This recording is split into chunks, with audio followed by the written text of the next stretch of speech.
Solution number 11, same line आप यहाँ type कर देंगे. Let small a be the first term of an AP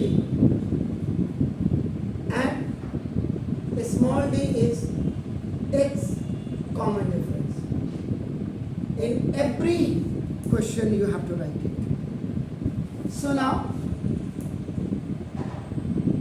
given AP, that is 3, 15, 17, 39 और आपका देखो जब लास्ट आपका when the last term is not present, that is your infinite AP आपका कहेंगे. इसका स्टैंडर्ड फॉर्म ऑफ AP आप लिख दीजिएगा.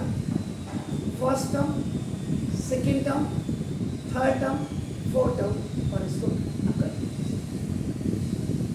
देन वेरी मैंडेटरी इज अपन आप to find out the common difference. तो फर्स्ट आपने ये सॉल्व किया. सेकेंड में आपका नाम you have to find out the common difference and that common difference is equal to second term minus first term. तो d is equal to 15 minus 3. तो d is equal to आपका नाम 12. तो ये कॉमन डिफरेंस आपका देखिए now 12 बार. अब आपको क्या कह रहा है?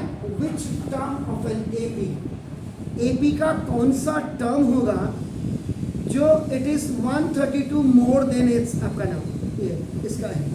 तो यहाँ समझ लीजिए वो कौन सा टर्म होगा इस AP का जो 132 मोर देन 54th टर्म होगा. तो ना तो यहाँ पे आप लिखेंगे थर्ड फेज में late that term is the nth term which is now 132 more than 54th term. ये अब आपका इसका मतलब क्या हुआ कि nth term is equal to 132th term of an AP और प्लस 54 तक. ये इसको ऐसे लिखते हैं.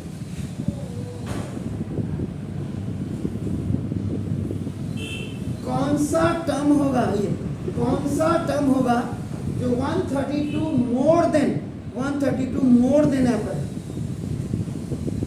132 मोर का मतलब मोर देन 54.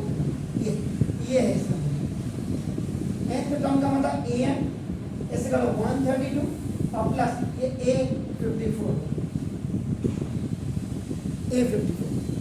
यहाँ 54 को फाइंड आउट करने के लिए you can use this formula here. Formula use an is equal to a plus n minus 1 into d. This you can use here. ये देखिए आपका an is what a plus n minus 1 into d. इसका formula ये होगा. Now this 132 is very fine. A54 means a plus 53d. ये भी आपका इसी से निकल सकता है. When you are keeping n is equal to 54, तो 54 minus 1 is 53. आपका नाम देखो. ये समझना कौन सा टर्म होगा इस AP का जो 132 मोर माने प्लस देन 54 A54. जिसको ये रिलेशन बनाना आ गया उसका सवाल आपका बिल्कुल नाम देखो. अब आपका नाम ए आपका कितना फर्स्ट नाम this is 3 plus n minus 1 into d is 12.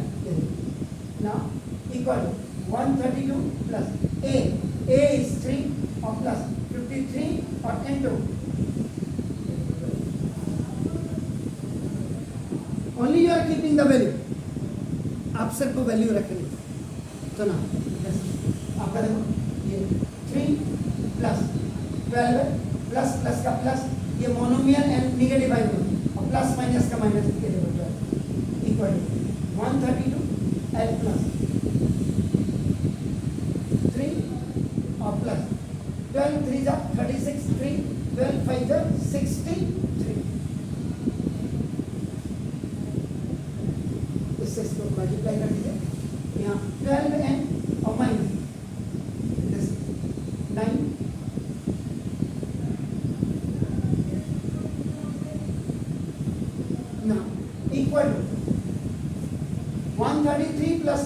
Plus 630, ये कितना हुआ 636, 639,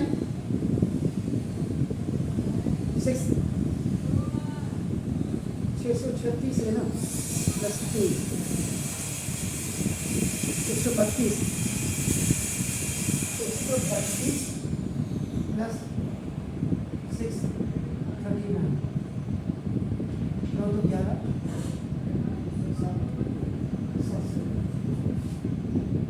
ओके, तो ना तो 12n is equal to 971, sorry 771 और plus 9, now 12n is equal to 780, n is equal to 780 by 12, 12 6 और 5,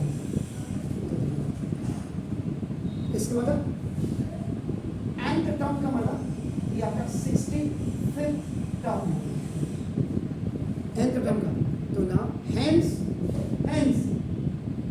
65th term is 132 more than 54th term.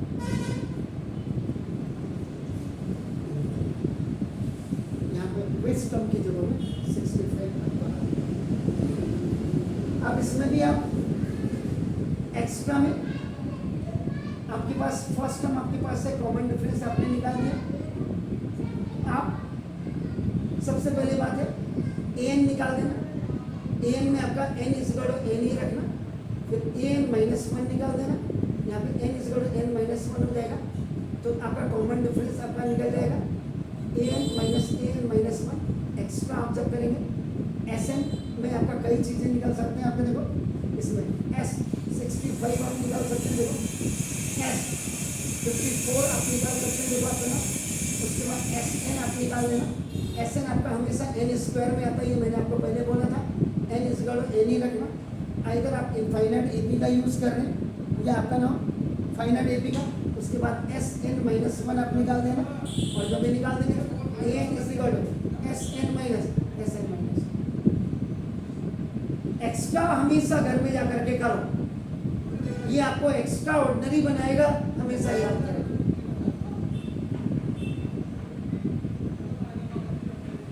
आजकल 12th की CUT के बाद आपका नाम काउंसलिंग हो रही है, बड़े रेयर केस में पेरेंट्स को उन्होंने कहा मुझे तो JP मिल गया नोएडा का।